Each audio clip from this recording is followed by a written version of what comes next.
ಒಂದೊಳ್ಳೆ gravy recipe ಬೇಕು hotel ಸ್ಟೈಲಲ್ಲಿ ಅಥವಾ ಡಾಬಾ ಸ್ಟೈಲಲ್ಲಿ ಅಂತ ಯೋಚನೆ ಮಾಡ್ತಾ ಇದ್ದೀರಾ, ಸರ್ಚ್ ಮಾಡ್ತಾ ಇದ್ದೀರಾ. ಹಾಗಿದ್ರೆ ಈ ಒಂದು ವಿಡಿಯೋನ ಸೇವ್ ಮಾಡ್ಕೊಳ್ಳಿ, ಮಿಸ್ ಮಾಡಬೇಡಿ.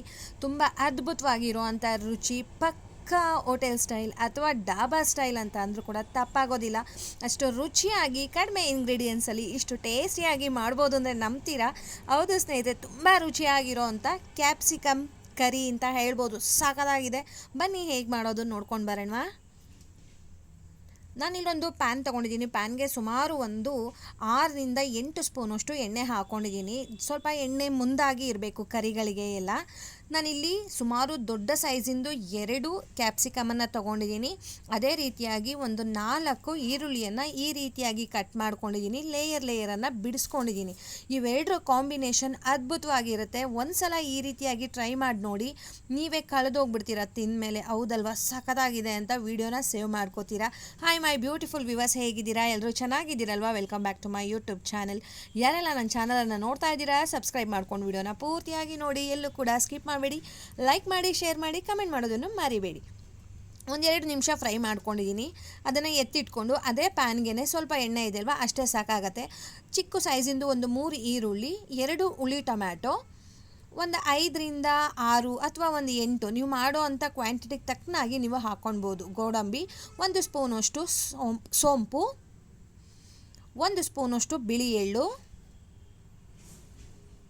1-2 ಹಸಿಮೆಣಸಿನ್ಕಾಯಿ. ಇಷ್ಟನ್ನು ಫ್ರೈ ಮಾಡ್ಕೊಳ್ಳೋಣ. ಒಂದು ಅರ್ಧ ಭಾಗ ಫ್ರೈ ಆದ್ರೂ ಸಾಕು, ಪೂರ್ತಿಯಾಗಿ ಫ್ರೈ ಆಗಬೇಕಂತ ಏನೂ ಇಲ್ಲ. ಇಷ್ಟು ಮಸಾಲೆಗೆ ಸಕ್ಕತ್ತಾಗಿರೋ ಅಂಥ ರೆಸಿಪಿ ರೆಡಿ ಆಗಿಬಿಡುತ್ತೆ. ಕಡಿಮೆ ಇಂಗ್ರೀಡಿಯೆಂಟ್ಸ್ ಅಂತ ಮುಂಚೆನೇ ನಾನು ಹೇಳಿಬಿಟ್ಟಿದ್ದೀನಿ. ನೋಡಿ, ಎಲ್ಲ ಶ್ರಿಂಕ್ ಆಗಿದೆ, ಆಲ್ಮೋಸ್ಟ್ ಫ್ರೈ ಆಗಿದೆ. ಇಷ್ಟ ಆದರೆ ಸಾಕಾಗತ್ತೆ. ತುಂಬ ಚೆನ್ನಾಗಿ ಬರುತ್ತೆ ಟೇಸ್ಟ್ ಎಲ್ಲನ.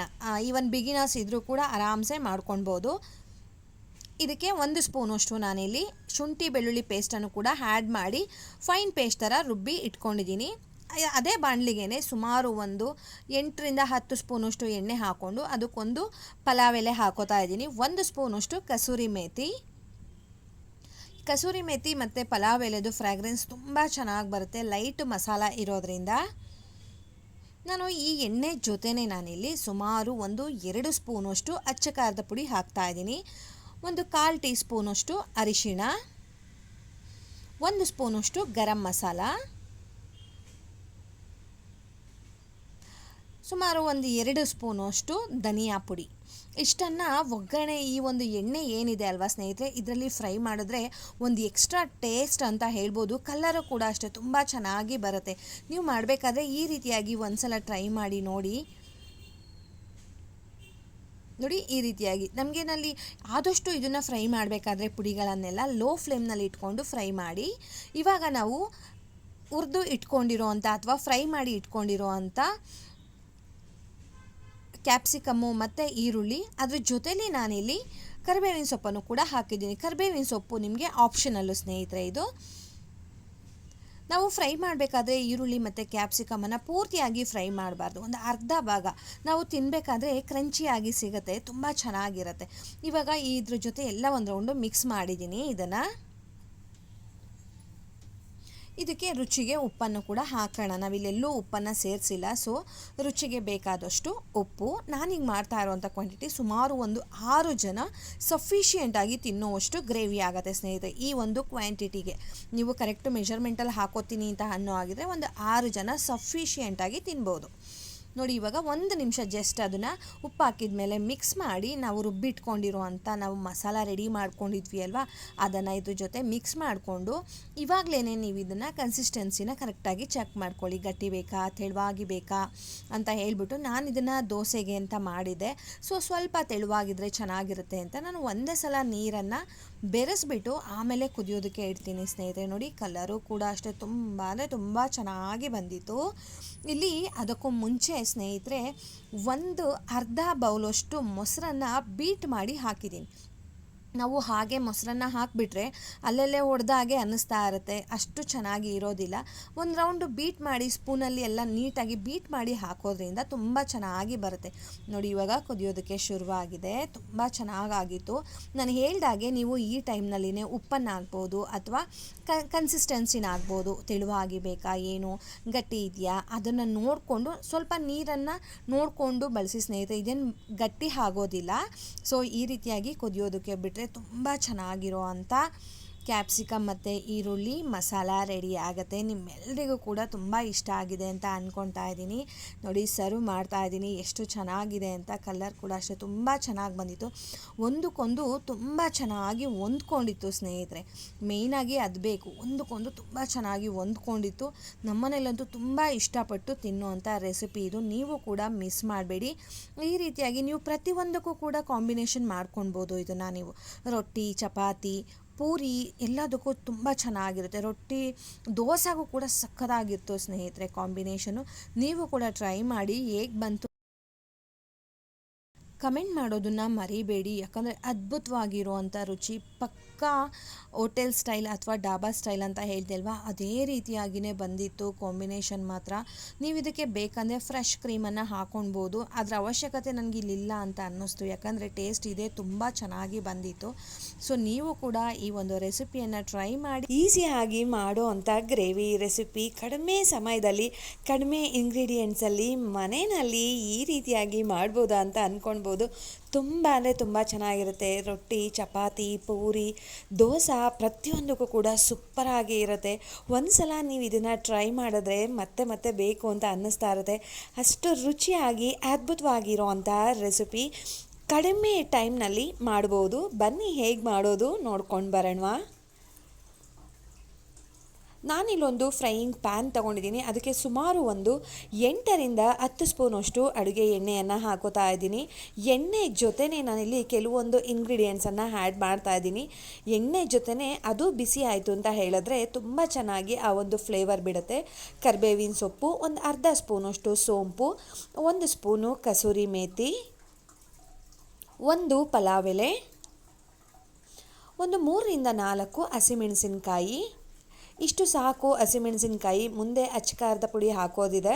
ಸೊ ಇಷ್ಟು ಹಾಕಿದ್ರೆ ತುಂಬ ಚೆನ್ನಾಗಿರುತ್ತೆ. ನೀವು ಕೇಳ್ಬೋದು ಅಚ್ಚಕಾರದ ಪುಡಿ ಯಾಕೆ ಬೇಕು, ಇಲ್ಲಿ ಹಸಿಮೆಣಸಿನ್ಕಾಯಿ ಹಾಕಿದ್ದೀರಾ, ಎರಡರಲ್ಲಿ ಒಂದು ಹಾಕ್ಬೋದಲ್ವ ಅಂತ.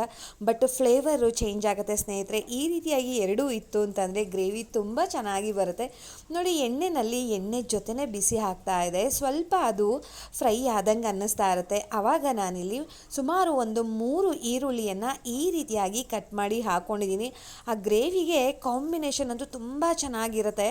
ಮತ್ತು ಪ್ರತಿಯೊಂದು ಕೂಡ ಇದೇ ಸೈಜಲ್ಲಿ ಕಟ್ ಮಾಡ್ಕೊಳ್ಳೋದ್ರಿಂದ ನೋಡೋದಕ್ಕೂ ಚೆನ್ನಾಗಿರುತ್ತೆ. ಇದನ್ನು ಒಂದೇ ಸೈಜಲ್ಲಿರುತ್ತೆ, ಒಂದೇ ಪ್ಯಾಟ್ರನಲ್ಲಿರುತ್ತೆ, ತುಂಬ ಚೆನ್ನಾಗಿರುತ್ತೆ.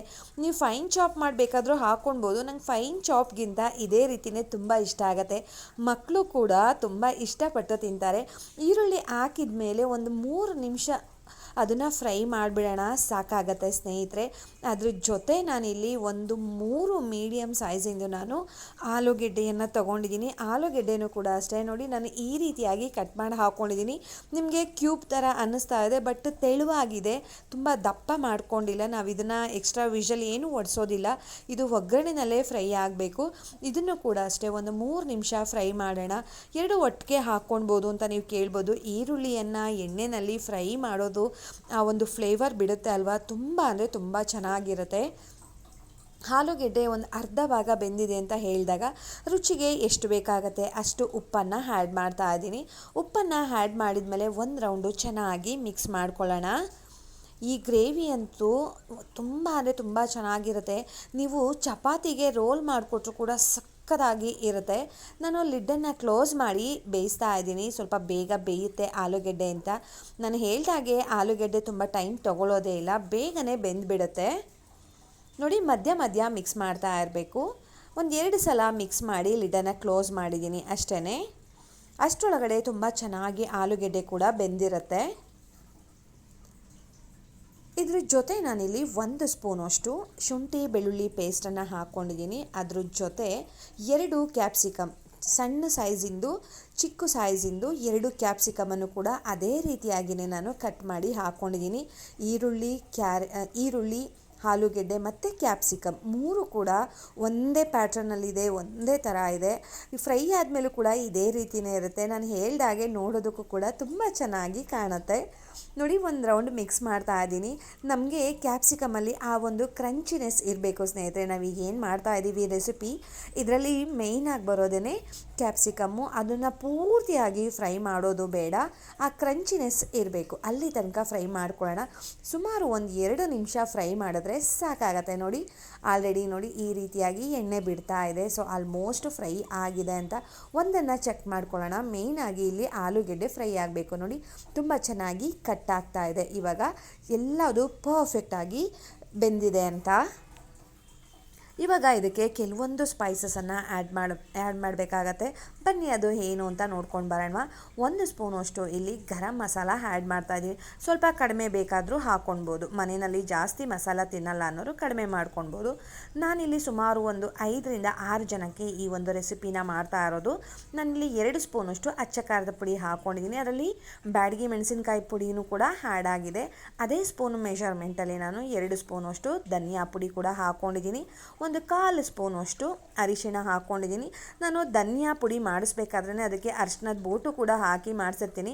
ನಾನು ಎಕ್ಸ್ಟ್ರಾ ಜಾಸ್ತಿ ಏನೂ ಆ್ಯಡ್ ಮಾಡೋಕ್ಕೆ ಹೋಗೋದಿಲ್ಲ ಅರಿಶಿಣನ. ಬಟ್ ಇವಾಗ ಇಲ್ಲಿ ಸ್ವಲ್ಪ ಹಾಕಿದ್ದೀನಿ. ಇವಾಗೆಲ್ಲ ಇದನ್ನು ಡ್ರೈ ಮಿಕ್ಸ್ ಮಾಡೋಣ. ಆ ಪ್ರತಿಯೊಂದಕ್ಕೂ ಕೂಡ ಆಲೂಗೆಡ್ಡೆ ಆಗ್ಬೋದು, ಕ್ಯಾಪ್ಸಿಕಮ್ ಆಗ್ಬೋದು, ಮತ್ತು ನೋಡಿ ಅಲ್ಲಿ ಈರುಳ್ಳಿಗಾಗ್ಬೋದು, ಚೆನ್ನಾಗಿ ಆ ಸ್ಪೈಸಸ್ ಎಲ್ಲ ಹಿಡಿಬೇಕು. ನೋಡಿ, ಈ ರೀತಿಯಾಗಿ ಮಿಕ್ಸ್ ಮಾಡೋಣ. ಜಸ್ಟ್ ಒಂದು 30 ಸೆಕೆಂಡ್ ಈ ಥರ ಮಿಕ್ಸ್ ಮಾಡಿ ಇದಕ್ಕೆ ನಮಗೆ ಗ್ರೇವಿ ಕನ್ಸಿಸ್ಟೆನ್ಸಿ ಎಷ್ಟು ಬೇಕು ಅದ್ರ ಮೇಲೆ ನಾನಿಲ್ಲಿ ಹುಳಿ ಟೊಮ್ಯಾಟೋನ ಪ್ಯೂರಿ ಮಾಡಿ ಹಾಕ್ಕೊಂಡಿದ್ದೀನಿ. ನಾನೀಗ ತೊಗೊಂಡಿರುವಂಥ ಕ್ವಾಂಟಿಟಿಗೆ ಸಣ್ಣ ಸೈಜಿಂದು 3 ಹುಳಿ ಟೊಮ್ಯಾಟೋನ ನಾನು ಪ್ಯೂರಿ ಮಾಡಿ ಹಾಕೋತಾ ಇದ್ದೀನಿ. ಹಾಕೋದ್ರಿಂದ ಅಷ್ಟು ಚೆನ್ನಾಗಿರೋದಿಲ್ಲ. ಪ್ಯೂರಿ ಮಾಡಿ ಹಾಕಿದ್ರೆ ತುಂಬ ಚೆನ್ನಾಗಿ ಬರುತ್ತೆ. ಮತ್ತು ನಿಮ್ಮ ಮನೆಯಲ್ಲಿ ಏನಾದರೂ ಜಾಮೂನ್ ಟೊಮ್ಯಾಟೊ ಇದೆ ಅಂತ ಹೇಳಿದ್ರೆ ನೀವು ಅದನ್ನು ಕೂಡ ನೀವು ಹಾಕ್ಕೊಳ್ಬೋದು ಸ್ನೇಹಿತರೆ. ತುಂಬ ಚೆನ್ನಾಗಿರುತ್ತೆ, ಏನು ಡಿಫ್ರೆನ್ಸ್ ಆಗೋದಿಲ್ಲ. ಹುಳಿ ಅಂಶ ಸ್ವಲ್ಪ ಕಡಿಮೆ ಆಗುತ್ತೆ ಅಷ್ಟೇ. ಲಿಡ್ಡನ್ನು ಕ್ಲೋಸ್ ಮಾಡಿ ಜಸ್ಟ್ 1 ನಿಮಿಷ ನಾನು ಆ ಟೊಮ್ಯಾಟೋದು ಹಸಿ ಒಂದು ಆ ಫ್ಲೇವರ್ ಏನು ಬರುತ್ತೆ ಅದು ಹೋಗಬೇಕು, ಅಲ್ಲಿ ತನಕ ಲಿಡ್ಡನ್ನು ಕ್ಲೋಸ್ ಮಾಡಿ ನಾನು ಬಾಯ್ಲ್ ಮಾಡ್ಕೊಂಡಿದ್ದೀನಿ. ನೋಡಿ, ತುಂಬ ಚೆನ್ನಾಗಿರೋ ಅಂಥ ಟ್ರೆಂಡಿಂಗಲ್ಲಿ ಇರೋವಂಥ ರೆಸಿಪಿ ರೆಡಿಯಾಗಿದೆ. ಲಾಸ್ಟಲ್ಲಿ ನಾನು ಕೊತ್ತಂಬರಿ ಸೊಪ್ಪಿಂದ ಗಾರ್ನಿಷ್ ಮಾಡ್ತಾ ಇದ್ದೀನಿ. ಎಷ್ಟು ನೋಡೋದಕ್ಕೆ ಚೆನ್ನಾಗಿ ಕಾಣ್ತಾ ಇದೆಯೋ ರುಚಿ ಕೂಡ ಅಷ್ಟೇ ಅದ್ಭುತವಾಗಿ ಬರುತ್ತೆ. ಈ ರೆಸಿಪಿ ಮಾತ್ರ ಮಿಸ್ ಮಾಡ್ಕೊಳ್ಳೋದಕ್ಕೆ ಹೋಗಬೇಡಿ ಸ್ನೇಹಿತರೆ. ನಾನು ಹೇಳ್ದಾಗೆ ನೀವು ಇದನ್ನು ಪರಾಟ, ಚಪಾತಿ, ದೋಸೆ, ಪೂರಿ ಎಲ್ಲದಕ್ಕೂ ಕಾಂಬಿನೇಷನ್ ಮಾಡ್ಕೊಳ್ಬೋದು. ನಾನು ಇದನ್ನು ಪರಾಟ ಜೊತೆ ಸರ್ವ್ ಮಾಡಿದ್ದೆ, ತುಂಬ ಚೆನ್ನಾಗಿತ್ತು. ಆ ಒಂದು ಕಾಂಬಿನೇಷನ್ ಸಕ್ಕತ್ತಾಗಿತ್ತು. ಮಿಸ್ ಮಾಡದೆ ನೀವು ಕೂಡ ಈ ಒಂದು ರೆಸಿಪಿಯನ್ನು ಟ್ರೈ ಮಾಡಿ. ಯಾರೆಲ್ಲ ಟ್ರೈ ಮಾಡ್ತೀರಾ ಕಮೆಂಟ್ ಮಾಡೋದನ್ನು ಮರಿಬೇಡಿ. ಡೆಫಿನೆಟಾಗಿ ಹೇಳ್ತೀನಿ, ತುಂಬ ಅಂದರೆ ತುಂಬ ಚೆನ್ನಾಗಿ ಬರುತ್ತೆ. ಬಿಗಿನರ್ಸಿಗೂ ಕೂಡ ಹೇಳಿ ಮಾಡಿಸಿರೋ ಅಂಥ ರೆಸಿಪಿ. ಅದೇ ರೀತಿಯಾಗಿ ಯಾರಾದರೂ ಬ್ಯಾಚುಲರ್ಸ್ ಇದ್ದಾರೆ ನಮಗೆ ರೆಸಿಪಿ ಬೇಕು ಅಂತ ಅನ್ನೋರು ಮಿಸ್ ಮಾಡದೆ ನಿಮ್ಮ ಫ್ರೆಂಡ್ ಸರ್ಕಲಿಗೆ, ಫ್ಯಾಮಿಲಿ ಮೆಂಬರ್ಸ್ಗೆ ಈ ಒಂದು ರೆಸಿಪಿಯನ್ನು ಶೇರ್ ಮಾಡಿ ಸ್ನೇಹಿತರೆ. ತುಂಬ ಇಷ್ಟಪಡ್ತಾರೆ. ಈಸಿಯಾಗಿ ಮಾಡೋ ಅಂಥದ್ದು ನೀವೇ ನೋಡ್ತಾ ಇದ್ದೀರಾ. ಸಾಫ್ಟಾಗಿರೋ ಅಂಥ ಪರಾಟ ಕೂಡ ರೆಡಿ ಆಗಿದೆ. ಅದಕ್ಕೆ ಕಾಂಬಿನೇಷನ್ ಆಗಿ ಈ ಒಂದು ಗ್ರೇವಿ ನೋಡ್ತಾ ಇದ್ದೀರಲ್ವ ಎಷ್ಟು ಚೆನ್ನಾಗಿದೆ ಅಂತ. ಸಕ್ಕತ್ತಾಗಿತ್ತು. ಒಂದೊಳ್ಳೆ ಬ್ರೇಕ್ಫಾಸ್ಟು ಅಥವಾ ಲಂಚ್ ಬಾಕ್ಸ್ ಅಂತ ಐಡಿಯಾ ಅಂತ ಕೂಡ ಹೇಳ್ಬೋದು, ರೆಸಿಪಿ ಅಂತ ಕೂಡ ಹೇಳ್ಬೋದು. ಮಕ್ಕಳಂತೂ ತುಂಬ ಇಷ್ಟಪಟ್ಟು ತಿಂತಾರೆ. ನೀವು ಇದನ್ನು ಟೊಮೆಟೊ ಪ್ಯೂರಿ ಹಾಕದೇನೆ ಇದನ್ನು ಹಾಗೇ ನೀವು ಫ್ರೈ ಮಾಡಿ ತೆಗೆದಿಟ್ರೆ ಚಪಾತಿಗೆ ರೋಲ್ ಮಾಡಿ ಕೂಡ ಕೊಡ್ಬೋದು. ತುಂಬ ಚೆನ್ನಾಗಿರುತ್ತೆ. ಅದು ಒಂದು ರೆಸಿಪಿ ಆಗುತ್ತೆ ಸ್ನೇಹಿತರೆ. ನೋಡ್ತಾ ಇದ್ದೀನಿ, ಟೇಸ್ಟ್ ಮಾಡ್ತಾ ಇದ್ದೀನಿ ಹೇಗಿದೆ ಅಂತ. ನೋಡಿದ್ರೇ ಬಾಯಿನಲ್ಲಿ ನೀರು ಬರ್ತಾ ಇದೆ. ನೋಡೋಣ, ಟೇಸ್ಟ್ ಮಾಡೋಣ ಹೇಗಿದೆ ಅಂತ. ವಾವ್, ಸಕ್ಕತ್ತಾಗಿತ್ತು. ನೀವು ಕೂಡ ಟ್ರೈ ಮಾಡಿ. ಬಾಯ್ ಸ್ನೇಹಿತರೆ.